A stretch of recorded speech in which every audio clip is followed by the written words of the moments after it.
네, 국회입법조사처의 이덕난입니다. 어느 토론회인가 갔더니 그 시간이 굉장히 부족한 토론이었는데 마지막 토론자가 시간이 이제 다 됐으니까 딱 그 말씀을 하시더라고요. 제 토론 의견은 토론문으로 대신하겠습니다. 딱 끝내시더라고요. 근데 이제 오늘은 이게 토론문도 없어서 그렇지만 뭐 가급적 짧게 말씀을 좀 드리도록 하겠습니다. 지금 국장님도 말씀을 하셨지만 뭐 법률안의 구체적인 내용이나 이런 부분들은 뭐 이후에도 좀 검토하고 논의할 뭐 그런 측면들이 있다고 생각을 하고요. 일단 이제 기본적으로는 대학이 도대체 우리 사회에서 뭐냐, 그리고 국립대학은 또 우리 사회에서 과연 어떤 것이냐 하는 이제 그런 근본적인 질문을 던져주는 이제 그런 계기가 된다고 생각을 하고요. 그리고 또 발표해주신 임재용 교수님께서 재정 필요성의 첫 번째 부분에 말씀해주신 이 헌법과 법률의 상충 문제 해결 측면에서 좀 필요하다고 말씀하신 데 대해서 좀 기본적으로 좀 공감을 합니다. 그러니까 언급해주신 그 헌법 제 31조를 가지고 해석을 해놓은 게 교육기본법인데, 그 교육기본법에 따라서 만들어진 형식과 내용을 취하고 있는 게 고등교육법이 되니까요.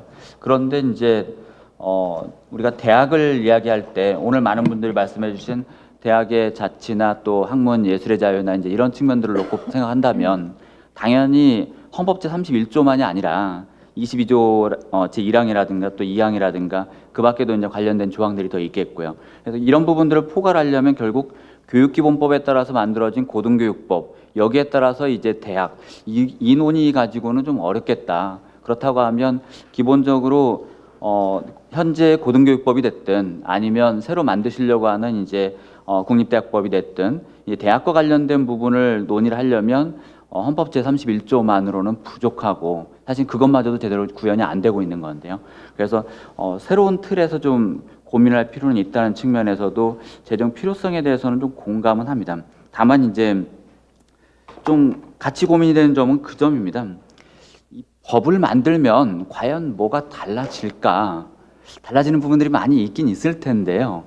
그러면 이제 거꾸로 생각해 보면 대표적으로 대학의 자치나 자율이나 또 학문 예술의 자유 이런 부분들, 또 어떤 재정 지원이나 재정 운영의 자율 뭐 이런 부분들과 관련해서 이제 그 지난 정부, 지지난 정부 이제 이런 이제 역대 정부들에서 했던 것들을 보면 과연 법이 없어서, 법률이 없어서 자율권이 침해됐는가? 대표적으로 총장 선출제 같은 경우만 하더라도 고등교육법에는 분명히 대학의 자율권을 존중하도록 되어 있는데, 그것을 이제 정책을 담당하는 행정부, 교육부가 이제 뭐 기재부와의 어떤 이제 그런 관계들도 있겠지만 어쨌든 법률의 취지에도 부합하지 않게 평가라든가 재정 지원이라든가 이런 부분들을 이용해서 한 거거든요.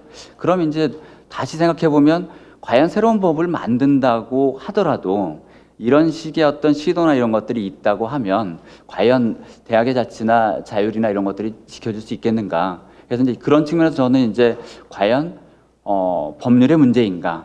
그 다음에 또 한 가지는 법률을 한다고 했을 때 국립대학법을 새로 제정하는 것이 과연 좋은 방법인가?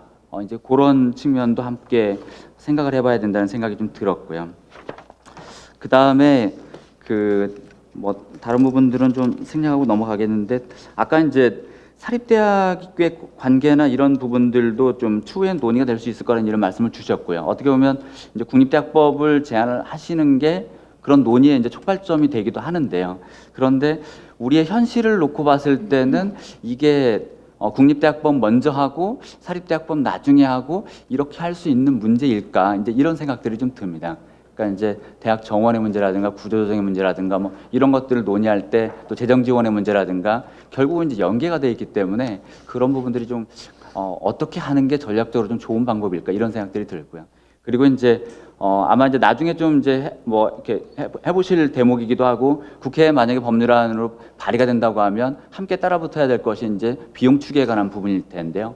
현재 이제 법률안에 나와 있는 부분들을 러프하게라도 예를 들어서 비용 추계를 해본다고 하면 비용이 어느 정도 이제 들어가게 될지, 그래서 이제 뭐 1차년도부터 해서 최소한 향후 5차년도까지 대략 어느 정도 비용이 들어갈지 이제 이런 부분들도 조금 이제 고민거리일 것 같습니다. 이제 그게 국회 발의되는 과정이나 또 발의돼서 이제 위원회에서 검토한다든지 이럴 때 이제 그 부분의 논의가 상당히 또 중요한 부분이 될 테니까요.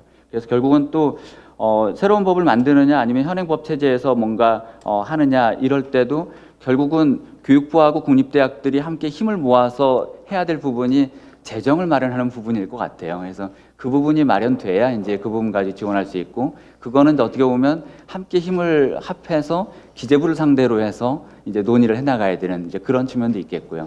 그리고 이게 또 교육재정의 특성상 초중등교육재정과의 관계도 있기 때문에 이 부분을 또 어떻게 풀어야 될지, 하지만 국립대학에서는 어쨌든 요구는 해야 뭔가 새로운 게 좀 생길 수는 있겠죠. 그래서 그런 좀 말씀들을 들으면서 그런 좀 고민들이 조금 들었다는 말씀을 좀 드려보고요. 그 다음에 이제 끝으로 한 가지만 좀 말씀 드려보면은 이 법에는 주로 이제 이 권리에 관한 부분 또 자율과 자치에 관한 부분들이 좀 많이 나와 있습니다. 그런데 아마도 이제 우리가 법을 논의하게 되면 당연스럽게 같이 논의가 될 부분이 책무성에 관한 부분이라든가 그 다음에 이 국립대학의 설립 목적을 달성하고 그 달성하는 것을 어떻게 이제 확보할 것이냐 이 부분의 문제일 텐데, 지금 현재 법률안에 담겨 있는 것만 보면 인증평가에 관한 부분이라든가 이제 국회나 교육부의 계획을 이제 작성해서 그 보고하고 이런 부분들이 나와 있는데, 이걸로 과연 책무성과 설립 목적 달성 이것을 확인하는 것이